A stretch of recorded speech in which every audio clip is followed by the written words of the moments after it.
We're here at the campus of Montgomery College, Germantown, and had a great education budget forum meeting. It was tremendous in terms of turnout. My name is Craig Rice. I'm Montgomery County Council member representing the Up County, District 2. But also in terms of the energy. Folks were really engaged in asking a lot of questions and making a lot of positive comments about how important education is. I just want to thank you all and encourage you to keep pushing and keep fighting for students as well. Our great folks at the table with us, Dr. Darian Pollard and Interim Superintendent Bowers, really having a partnership and having us all talk about things that are important matters. We all remain committed to making sure that we support our education systems. The need for us to continue to make sure that we have funding that supports building back teachers in our classrooms. The budget, an additional $8 million is being shifted from the state to Montgomery County Public Schools for the cost of pensions. But also understanding a myriad of needs that we're continuing to see in our community. One of the things I've had, unfortunately, is since 2014 is the experience of being in a nursing home. Can we work on coming up with a program to help these people who are so vulnerable? Whether it's mental health. I know all too well how important it is to have a psychologist who's available. Making sure that we can focus on the achievement gap. And on the issue of closing the achievement gap. Making sure that we can support some of our students who are English language learners, the whole 9 yards. And so it was just a great opportunity to learn from the public about what's most important to them. One of the things that you said that struck me the most was, I believe it was in the operating budget, you said that every inch of snow is $1 million. I'm not sure if that was hyperbole or not. But my question is, if you have something like that that's every year variable, why not privatize it? I want to highlight for all of you is actually an option on our website.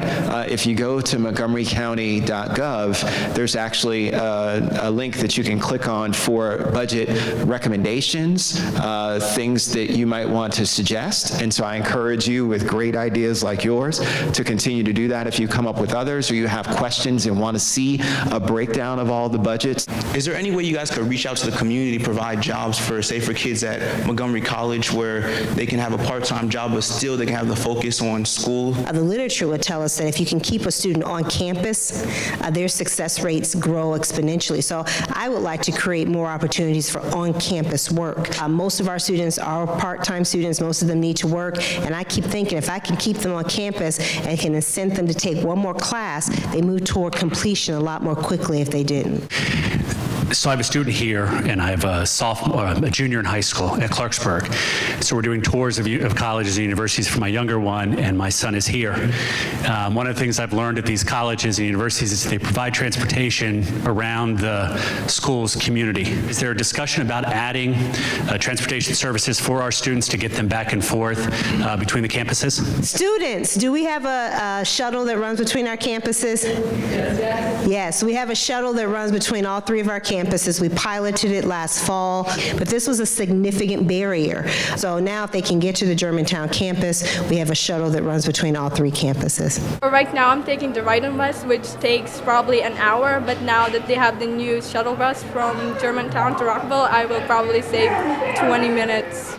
My name is Susan Loftus. I've been an educator for 30 years. I wanted to speak about or ask for feedback on the class size. So much of what we do as educators is we have to make connections with these people. Having a class size reduction of 1 is tremendous. A high school teacher, 5 classes a day, 30 kids in a class, that's a lot of individuals to know. And thank you, MCPS and County Council and at the community college for chipping away at that. I've continuously heard that theme over and over again about class size, class size, class size. I can tell you that 1 kid does matter.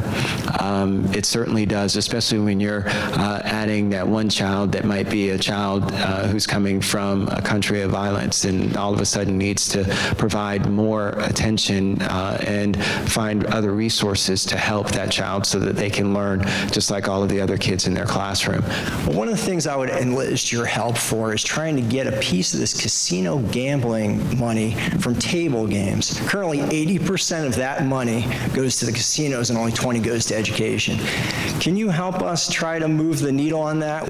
Part of it is that is a constitutional amendment.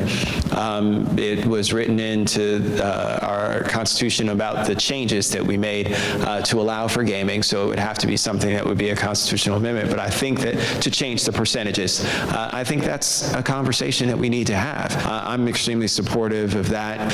There's also a bill that's a proposal to increase the tobacco tax. That revenue could also be used to help supplement education. I'm part of the ACES program too, and it's been a tremendous benefit to me. You know, when I looked at the ACES program, they actually guided me along the path to find an MC and actually get scholarships to actually go to MC and get grants. 2 high schools that you guys added, how comes it's taking so long to get to all 25 campuses? Right now, the program is about $1.5, $1.7 million. Our intent is to move to 2 more schools, and then when the budget gets, hopefully, more revenues are coming into the county, we'll be able to ask for some additional resources for it. But it all comes down to money. We've been very adamant about continuing to build ACES. I'll tell you a very quick story that I told last year. I was at Dry Cleaners right over here in Germantown, right off of Wisteria, and this young lady, I saw a band that she had around her wrist, and it was a purple band, and it said ACES, and I said, "Oh, are you a part of the ACES program?" And she said, "Yes," and I said, "Tell me about it." And she proceeded for the next 5 minutes to tell me about how her mentor is the best things and how this program has turned her life around. I can tell you that stories like yours and hers are what matter so much to instilling in us the need to continue to support such a great program. You know, I just had dinner with our new superintendent, and it was a great opportunity to talk with him. And one of the things I shared with him is something that my mother instilled in me a long time ago, and that is that any person who does not live up to their potential is a cost to our society. And so it's important for us to make sure that we support all of our folks in our community so that they can live up to their potential. We are saving lives, transforming lives, keeping kids from going down the wrong path, reinventing people, helping people to retool themselves, helping to lift themselves up, and make sure that their families are sustainable for their future lives as well.